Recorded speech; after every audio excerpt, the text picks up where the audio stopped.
Vamos al diario del día de hoy porque me interesa mucho charlar sobre este tema. Se realizó un congreso hace muy poco, el Congreso Argentino de Nutrición, en Mar del Plata, y yo leí un trabajo que me llamó mucho la atención, en el cual mostraba la alimentación de los pequeños argentinos, de todos nuestros pequeños, esos pequeños que tienen entre 0 y 1 año. Y tiene este trabajo algunas alertas en las cuales quiero prestar atención. Para eso me encanta que haya venido Sergio Britos, que es uno de los autores del trabajo, que trabaja muchísimo en lo que es la alimentación de los niños y es nutricionista y además tiene todo eso que ven ahí atrás, que lo pueden leer, que es director del Centro de Estudios sobre Política y Economía de la Alimentación. Sergio, ¿cómo estás? Muy bien, Jorge. Gracias un gusto por venir a tu programa. Contame un poco cómo es la alimentación entre los 6 y los 12 meses, para que el que está mirando, cómo tiene que ser, qué es lo que hay que prevenir. Mira, a ver, yo siempre digo, en los primeros 2 años de vida, para empezar poniendo esto en contexto, los famosos 1000 días de vida, suceden 4 cosas que no vuelven a suceder nunca más en la vida. Nunca se crece como se crece en ese momento de la vida, nunca se desarrolla tanto el cerebro y la futura inteligencia de los niños y las niñas, nunca se desarrolla con la robustez que sucede en ese momento de la vida el sistema inmunológico y a la vez también es el momento clave para aprender a gustar los buenos alimentos. Entonces, todas esas cosas ocurren en la medida en que en ese momento clave de la vida se guarde un equilibrio muy preciso, muy finito en la alimentación de nuestros niños. Eso lamentablemente no ocurre, como tampoco ocurre en los años posteriores. Los patrones alimentarios de la población argentina, por cierto, son muy poco diversos y con muy poco equilibrio en cuanto a la conformación. Somos aburridos para comer, ¿no? Comemos siempre lo mismo. Somos aburridos. Fíjate que los países, por ejemplo, que tienen más variedad en su alimentación, mezclan, combinan 90, 100 alimentos a lo largo de un mes. Nosotros los argentinos 40, 50. ¡Qué buen dato! O sea que los argentinos solamente combinamos 40 alimentos por mes. Aproximadamente. Obviamente en los niveles socioeconómicos más elevados hay más alimentos, pero siempre menos que en los países con alimentación más diversa. Y basta, muchas veces lo hago con los propios alumnos. Les digo, bueno, vean en sus propias casas cuántas veces comemos de distintas formas, pero terminamos comiendo milanesa, con la misma ensalada, con las mismas papas fritas, y vuelta a la milanesa, y un poco al asado, y vuelta a la milanesa, digamos, pero terminamos comiendo... No es por una cuestión económica, ¿no? Es una cuestión cultural de costumbre, creo, ¿no? Se mezclan muchas cosas. Yo creo que hay una cuestión cultural, tenemos una alimentación muy inelástica y muy centrada en muchos alimentos feculentos, panificados, carnes y más carnes. Y por otra parte, obviamente, la cuestión socioeconómica influye mucho. En los últimos años, los mejores alimentos han crecido en sus precios por encima del crecimiento de los alimentos más excedentarios o de los alimentos menos nutritivos. Te hago una pregunta que por ahí vos la has estudiado. ¿Comer bien sale caro? Para ver, lo digo vos que estás en casa, ¿no? ¿Comer bien sale caro? Depende cuál sea la vara con respecto a qué es no caro, ¿no? Digamos, si uno lo mira respecto del costo de la canasta básica de alimentos, por ejemplo, comer bien obviamente es por lo menos un 40% más caro que la canasta básica de alimentos. Pero creo que la buena noticia, y me pareció muy interesante lo que planteabas al principio, nosotros en CPEA lo planteamos siempre, los cambios deben ser pequeños y progresivos, digamos. Nunca es útil pensar en cambios drásticos de un momento para el otro. Entonces, y de hecho hace un mes atrás una integrante del equipo de CPEA presentó en el Congreso Latinoamericano de Nutrición que se hizo en Ecuador un trabajo en el cual mostramos de qué manera reemplazando o disminuyendo los consumos de los alimentos que hoy en día en Argentina son vectores, son fuentes de excesos dietarios, identificamos 20 estrategias, 20 alternativas para disminuir esos excesos, mejorar la calidad de alimentación y a la vez, si eso se pudiera hacer de forma adecuada, correcta, eso generaría un ahorro de aproximadamente un 11-13% en el costo de la alimentación. Para el que te está escuchando en Tucumán o en Santiago del Estero, dame 3 o 4. Comemos muchísima carne, sobre todo carne roja en Argentina. Comemos más del doble de lo que deberíamos comer y aún en los niveles sociales de más bajos ingresos se come mucha carne. Después podemos hablar de la calidad de la carne que comemos, pero se come mucha carne. Con lo cual, disminuir el exceso de consumo de carne en Argentina desde ya es una fuente potencial de ahorro importante en el presupuesto de la alimentación. Pero a la vez reemplazar algunas de las preparaciones en base a carnes por preparaciones en base a legumbres. Las legumbres son alimentos... Poroto, garbanzo, lenteja. Poroto, garbanzo, lenteja, arveja, soja. Son alimentos de muy buena calidad nutricional, de una excelente calidad desde el punto de vista proteico y que cuestan una cuarta parte o menos de lo que cuesta un corte medianamente razonable de carne vacuna. Obviamente, me podrás decir, y mucha gente podrá decir, bueno, pero no estamos acostumbrados a comer porotos, lentejas todos los días. O no pero tengo bueno, el tiempo de prepararme la lenteja y me es fácil ponerme un bife a la plancha, ¿no? Pero hay muchas técnicas que tienen que ver con la correcta preparación de legumbres, con el remojo previo, con la activación previa, que permitirían un uso muy variado, digamos. Yo hasta he comido budines y bizcochuelos a base de legumbres. Hoy en día estamos empezando a comer un poquitito más legumbres. La pandemia creo que trajo también un poquito de acostumbramiento a algunas formas de consumir legumbres. Y esa es una manera, por ejemplo, de mejorar la calidad de la alimentación, mejorar la calidad del ambiente, porque obviamente comiendo menos carne también contribuimos a un ambiente mejor y abaratar un poco la alimentación. Tirame uno más porque está buenísimo lo que está diciendo. Yo te digo, no es que te está diciendo no comas un bife, sino que para abaratar la plata mensual, bajá un poco el consumo de carne y metele más a las lentejas, un poco lo que estamos diciendo. Exacto. Bueno, comemos muchas harinas y mucho pan blanco. Pongámosle un poquitito de color a las harinas y a los panes, comamos un poquitito más de harina integral, de pan integral. Eso contribuiría a un aumento en la ingesta de fibra, que vos bien sabés que es uno de los nutrientes más deficitarios que tenemos en la alimentación y que tiene que ver con muchos de los padecimientos y enfermedades crónicas que nos afectan. Y eso se puede hacer también sin un costo significativamente más importante. Y comés mejor. Y comés mejor, exactamente. Bajar un poco el consumo de sal.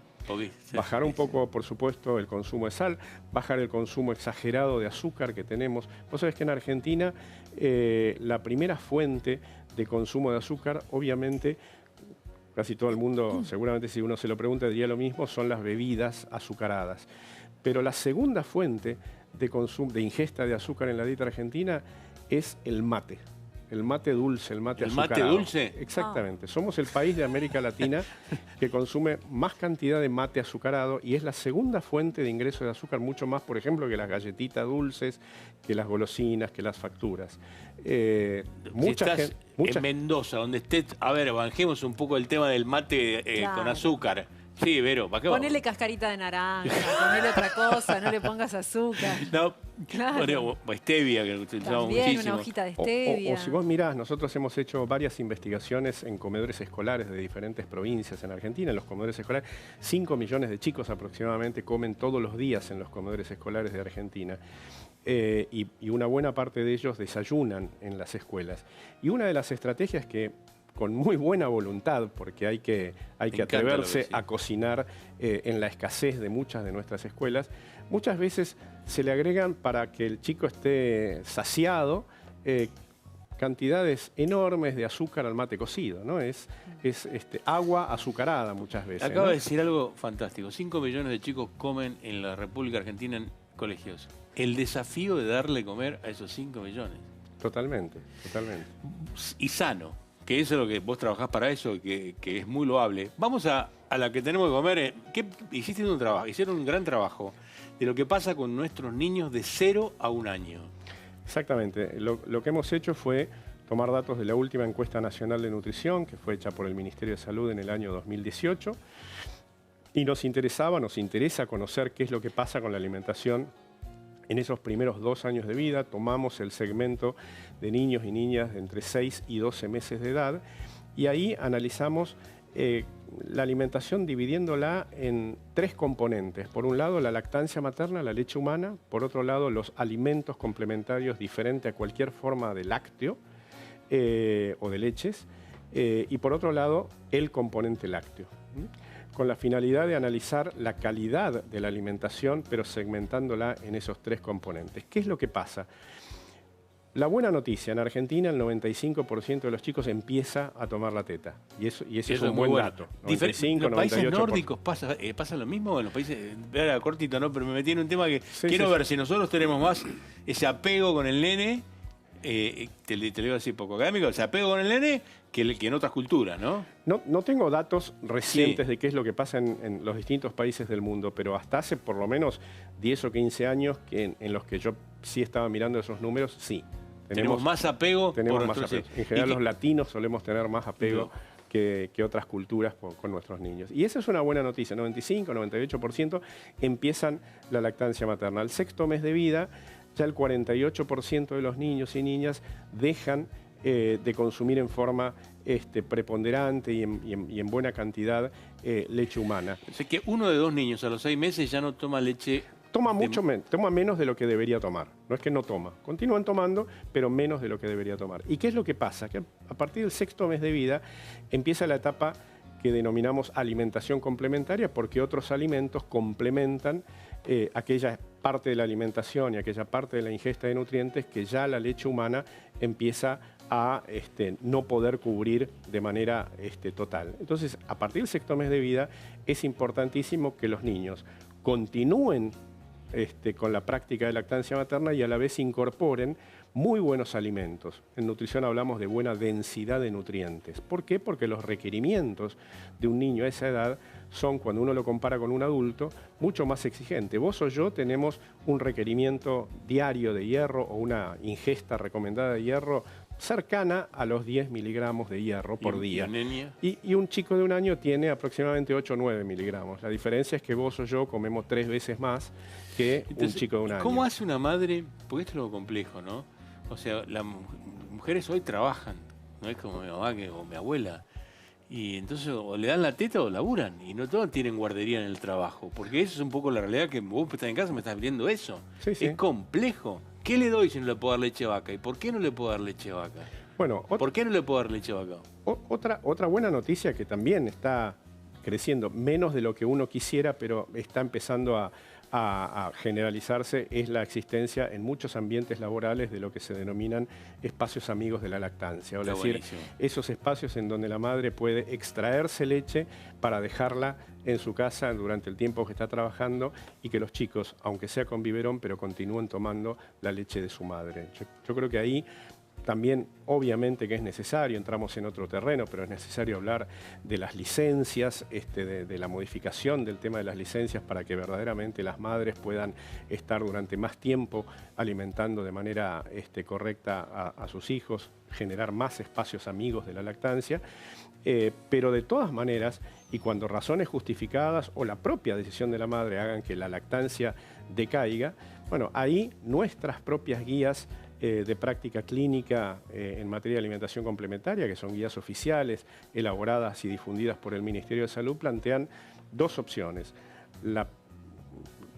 Dos opciones cuando la lactancia decae. La primera opción son lo que en muchos lugares se denominan leches de fórmula o fórmulas infantiles. Perdona que la ignorancia, como cardiólogo. Sí. ¿Qué es una leche de fórmula? Son las fórmulas infantiles lo que en algunas ocasiones se denominan viene en polvo? leches maternizadas. Hay en polvo y hay fluidas, ¿no? Hay de las dos variantes. ¿Es accesible? Mirá, te hago una pregunta importante. Bueno, a ver, el tema de la accesibilidad tiene 2 respuestas. Obviamente el costo, si uno va y la compra, el costo es muchísimo más caro que una leche de vaca. Pero en Argentina desde hace 2 años tenemos una ley, si la memoria no me falla, la 27611, hay una ley buenísima. que es la ley de los 1000 días, la famosa ley de los 1000 días, que establece la provisión pública de alimentos, así dice la ley, leche y alimentos para un crecimiento y desarrollo saludable de los niños hasta el tercer lo año. que está diciendo. Es muy importante. O sea, si vos tenés un niño menor de 2 años, hay una ley que te dice que podés darle leche de fórmula a tu niño porque está amparado por la ley. Está, exactamente, está, digamos, todas las madres, padres de niños hasta 3 años de edad tienen el derecho establecido por la ley de recibir alimentos, no solamente leche, no solamente ¿Quién se los fórmulas. da? Bueno, Está en el plan médico obligatorio, exacto. si las personas tienen obra social o tienen acceso a medicina prepaga, esto debe ser provisto por sus obras sociales y por la prepaga, y para las personas que no tienen esa cobertura, el Estado debe proveerlo, para lo cual el Ministerio de Salud a nivel nacional adquiere los volúmenes necesarios y se entregan en cada una de las provincias.